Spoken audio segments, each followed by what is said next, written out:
Hey there, my name's Jeude. I use he, him pronouns. I live in Korea, Maine, and I'm happy to be part of this group.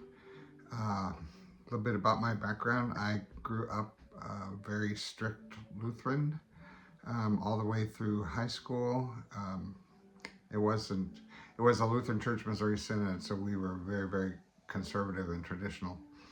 Um, I grew up not knowing that I could question things.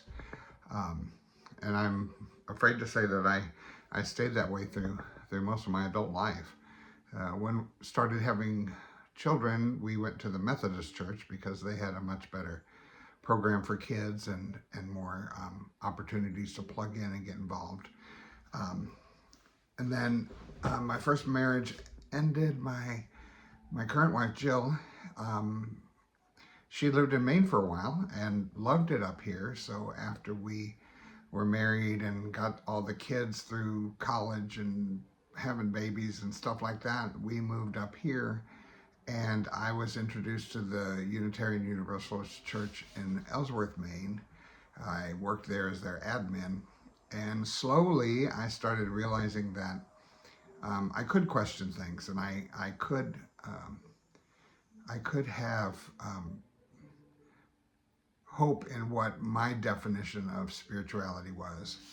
So I started to look more closely at other things that I would not have questioned in the past. So I'm I still hold on to those teachings from my childhood because I don't want to throw the baby out with the bathwater, so to speak. Um, I look at Jesus as a teacher now more than anything, and there's a lot to be learned from some of the lessons he shared that I grew up with a Bible background and a Christian background. Um, and most of those truths, most of those teachings, most of those learnings still ring true today.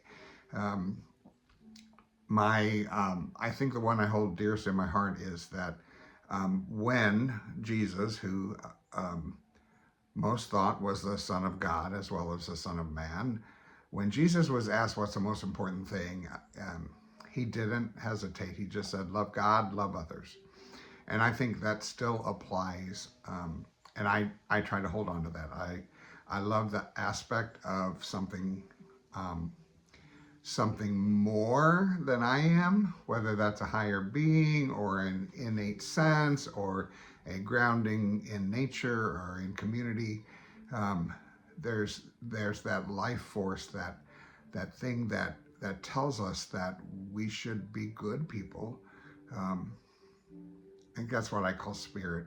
And then the second thing he said is love others, and no qualifications, no parameters, no judgment, just others. And so I'm looking forward to living a life where I can continue to explore what I feel the spirit is, and also find more ways to love on others, whether that's helping them understand what what might be missing in their life, or what might not be working in their life, or maybe what could be more if they go down that route.